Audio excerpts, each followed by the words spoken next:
This standard joke. So he said there is a poor banker, a Santa Claus, and an honest lawyer walking in the street, and they see a $500 note on the ground. Who will pick it up first?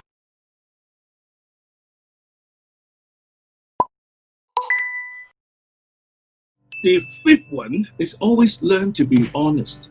Being honest to yourself, that is more important to honest to other people. In the internet, if you want to find a joke about lawyers, there are thousands of them, and 85% revolve around one thing, that they like to depict lawyer being an untrustworthy, totally dishonest person. So, this standard joke. So he said there is a poor banker, a Santa Claus, and an honest lawyer walking in the street, and they see a $500 note on the ground. Who will pick it up first? And the answer is, of course, the lawyer.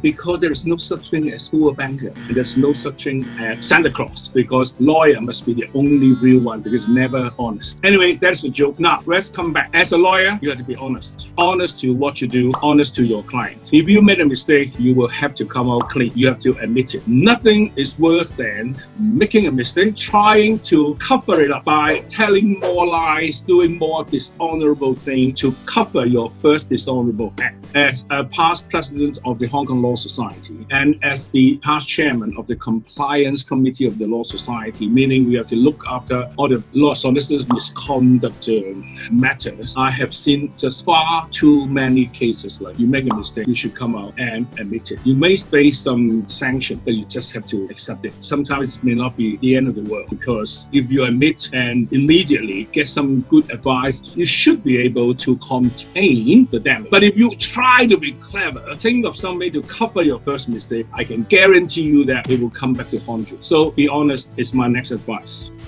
My next one is want to be competitive. That is my pet topic, because when I was in primary school, in primary 5, 6, I would go home and talk to my dad. I'm very unhappy I could not get the top of the class in mathematics, and I hate that girl sitting next to me. She's always ahead of me, things like that. And then if I ever bring home a couple of my colleagues, my classmates to come home to meet my parents, I often introduce them to my parents. Hey, mother, there is little Tom and there is little Mary. You see, they were top of the class in literature, and she's the top of the class in physics. My mother would always ask her, hey, why do you have to come back with your classmates? We like them, we're welcome. But why do you have to always introduce them? Somebody's doing something better than you or not as good as you. Why your life is so competitive? Funny, I ask me why. Well, I think life experience is that, I suppose everything's a limit, right? You never generalize. But if you have the urge to do better, well, you see, you can competitive against yourself. I want to beat my standard today by doing something better. I want to elevate to another level. That probably is not necessarily bad.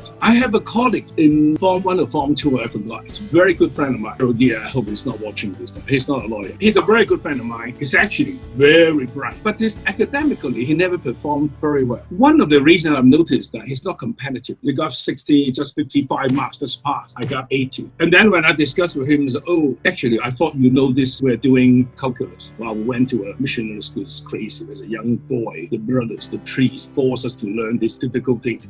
And I said, look, I thought you taught me to do this. Why you didn't do an examination? Oh, couldn't be bothered. I knew that halfway through the examination, I already passed the 50 passing mark. So I sort of take it easy and then let it slip. Don't you want to be the best? Oh, come on. Who wants to be? You don't need to be the best. You can still have a happy life. But I never agreed with him. Though, he's still a very good friend of mine. I'm stressed. He is not doing a reasonably good job. He's not a professional. He's doing an ordinary job. He still have a lovely family, lovely children. His divine retribution. His children are very competitive. Maybe it's influenced by the uncle. I don't know. There's no right or wrong answer. I personally prefer to keep this competitive. You need to have the competitive edge to survive. Basically, if you want to be a lawyer in a firm, your buddies, you could be very buddies when you go to the club to have a drink. But sometimes in work, secretly, you're still competing against competition. I'm not saying you should compete in a nasty way, but you still have to thrive, to hope to get ahead of other people. Maintaining a competitive edge to the right extent, right, is all a matter of degree. I stress this. Reasonably competitive will keep you standing on your toes, sitting on the edge of the chair, and force you to do better, to excel. I don't expect all of you to agree, but that would be my personal preference.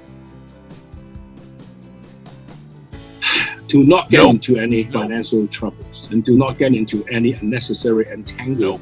Let's say having affairs, romantically related affairs in your workplace. That is something which probably will cause you unnecessary troubles and hindrance to your career. It's very sad. It just happened to me very recently. A very good friend of mine who served for me in an organization whose ideas are always respecting in the such a clever person, and also very astute, very shrewd in his approach to business, and asked to borrow money from me. And they said, okay, come on, it's such a good friend. So it's not a very small sum, but it's not substantial sum either. I just, without thinking about it, I would lend him the money. And he said, oh, no, I'll give it back to you. I'll return. I said, we're so good friends. Okay, give it to me whenever it's convenient. And needless to say, he did not, right? He promised 2 weeks. Needless to say, 2 months later, no news, nothing. And then, very sadly, within these 2 months, just sheer coincidence, I bumped into 2 other common friends. One of them actually I did not know was a common friend. Both approached me and said, hey, do you know what happened to him? I said, yes. Do you know him? I said, yes, of course.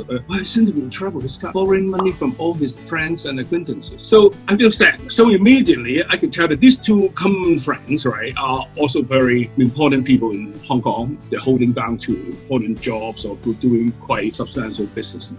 This guy would never be trusted. I didn't want to judge a friend. And then I came home and discussed with my wife. We both said that he's such a smart guy. Why he would got into this financial difficulties? And also we wonder, who's not borrowing? Well, it's not small sum, you know. On the other, it's not ultimate substantial money. I need $100 million to run a big deal. Things like that. It's not like that. It's not big, not small. But he asked so many of his friends to do that. And he should know that Hong Kong is a small place, especially in the professional world. It's like a village. Everybody knows everybody. If you do that, words travel very fast. Once people hear about this, I guarantee you that will be the end of your credibility. When you become in need of help in future, no one will come anywhere near you. Then the next question, again, just like this friend of mine, why would he be in such a financial predicament, right? So, I don't know, unless you gamble a lot, you have 1 or 2 mistresses somewhere else, you have to support them. Otherwise, I have never heard anyone who bankrupt because he drinks too much, right? It's impossible. Anyway, trust me, do not get involved in these financial problems because it will start to go out and that will ruin your career time. The next thing, of course, is that try to avoid having these personal affairs with them, and especially not in the workplace. They love to hear gossip. When I was the managing partner of the firm, sometimes the senior partners would come back to the office on a Monday morning. Hey, tell me, is there any gossip in the law office? Anyone sleeping with anyone? It's getting very boring. We need some gossip. Scandals. Of course, these are jokes, right? But joking aside, you really don't want to be the person involved in it. There goes my 7 pieces of advice. There are many more things you should do to make you a good lawyer, but just having shared the 7 of them, there's quite a bit of information for you. Give this as your constant reminder that you don't get into this trouble, or you do what I asked you to do. Maybe in the years ahead of you, one day you say, it was a long time ago, I had this lollipop thing, that guy, whatever, he said something, seemed to be very true. If you do that, I will have done my mission.